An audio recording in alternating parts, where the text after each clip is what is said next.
আমাদের প্রতিদ্বন্দ্বী রাজনৈতিক দল নারীদের প্রতি কুরুচিপূর্ণ অশালীন মন্তব্য করে যাচ্ছেন, তাদেরকে হেয় প্রতিপন্ন করছেন।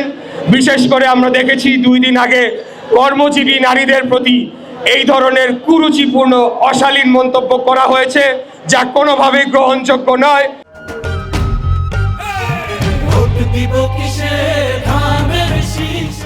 বাংলাদেশের মানুষ এটা ঘৃণা ভরে প্রত্যাখ্যান করেছে। আমরা দেশনেত্রী বেগম খালেদা জিয়ার আদর্শ বুকে ধারণ করে আমরা রাজনীতি করি। আমরা এই ধরনের কুরুচিপূর্ণ বক্তব্য আমাদের মা বোনদের প্রতি এটা কোনোভাবেই বরদাস্ত করব না। বাংলাদেশের মানুষ এটা বরদাস্ত করবে না। আমরা স্পষ্ট ভাষায় বলে দিতে চাই যে আগামী দিনে নারীদের সর্বোচ্চ অধিকার সংরক্ষণ করা হবে এবং আমার মা বোনদের প্রতি কোনো ধরনের অশালীন মন্তব্য আসলে সেটার কড়া জবাব দেওয়ার জন্য আমরা যারা দেশনেত্রী বেগম খালেদা জিয়ার নেতৃত্বে রাজনীতি করেছি আমরা প্রস্তুত রয়েছি। এই ধরনের মন্তব্য, এই ধরনের কর্মকাণ্ড আমরা বরদাস্ত করব না।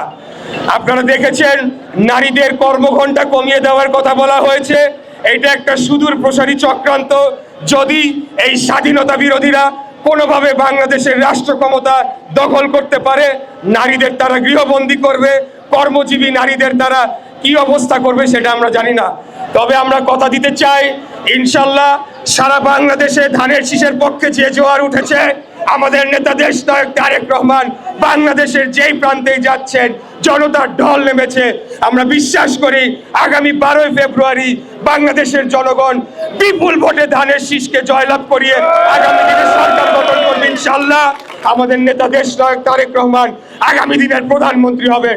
তাই আমি নারী আমাদের মা বোনদের উদ্দেশ্যে বলতে চাই, আপনারা কোনো ভয় পাবেন না, আপনারা ভীত হবেন না।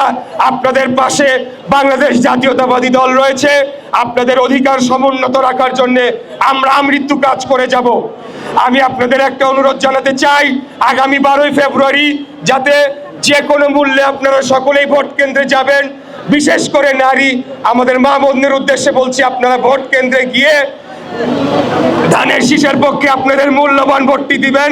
এবং আমি নারী পুরুষ নির্বিশেষে সকলের উদ্দেশ্যে বলতে চাই, বাংলাদেশকে আগামী দিনে পরিচালনার জন্য যেই একমাত্র দল যাদের পূর্ব অভিজ্ঞতা রয়েছে এবং আগামী দিনে একটা সুনির্দিষ্ট পরিকল্পনা রয়েছে, যার মাধ্যমে আমাদের এই বাংলাদেশে যে পাহাড়প্রম সমস্যা রয়েছে সেই সমস্যাগুলোকে নিরসন করে একটা উন্নত গণতান্ত্রিক এবং শক্তিশালী রাষ্ট্র হিসেবে আমরা বাংলাদেশ গড়ে তুলতে চাই।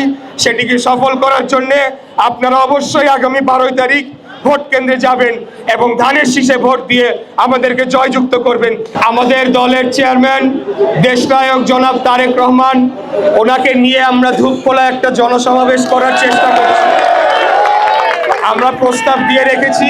1 সেকেন্ড প্লিজ, স্লোগান বন্ধ, স্লোগান বন্ধ। আমরা চেষ্টা করছি, তবে ওনার অনেক ব্যস্ত শিডিউল থাকার ফলে এটা কতটুকু সম্ভব হবে এখনই আমি নিশ্চিত করে বলতে পারছি না। তবে আমরা চেষ্টা করছি এককভাবে নির্বাচনের আগে একটা প্রোগ্রাম করার জন্য। প্রিয় ভাই ও বোনেরা, আগামী 12 ফেব্রুয়ারি বাংলাদেশের বহুল প্রতীক্ষিত আসন্ন জাতীয় সংসদ নির্বাচন হতে যাচ্ছে। এই নির্বাচনটি বাংলাদেশের ভবিষ্যতের জন্য অত্যন্ত গুরুত্বপূর্ণ একটি মাইল ফলক হয়ে থাকবে। আমরা বিশ্বাস করি বিগত 17 বছর আমরা যে গণতন্ত্র পুনরুদ্ধারের লড়াই করেছি, আমাদের প্রিয় নেত্রী মরহুমা দেশনেত্রী বেগম খালেদা জিয়া ওনার নেতৃত্বে আমরা এই লড়াইটি শুরু করেছিলাম। তার পরবর্তীতে আমাদের নেতা দেশনায়ক তারেক রহমান ওনার সুযোগ্য নেতৃত্বে আমরা এই আন্দোলনকে তার চূড়ান্ত লক্ষ্যে নিয়ে যাই এবং 2024-এর রক্তাক্ত গণ অভ্যুত্থানের মাধ্যমে ফ্যাসিবাদের পতন হয়। আমার একটা সৌভাগ্য ছিল যে আমার এই নির্বাচনে প্রার্থী ছিলেন বেগম খালেদা জিয়া, এই নির্বাচনে প্রার্থী আছেন দেশনায়ক তারেক রহমান এবং আমারও প্রথম সংসদ নির্বাচনে আমি প্রার্থী হয়েছিলাম।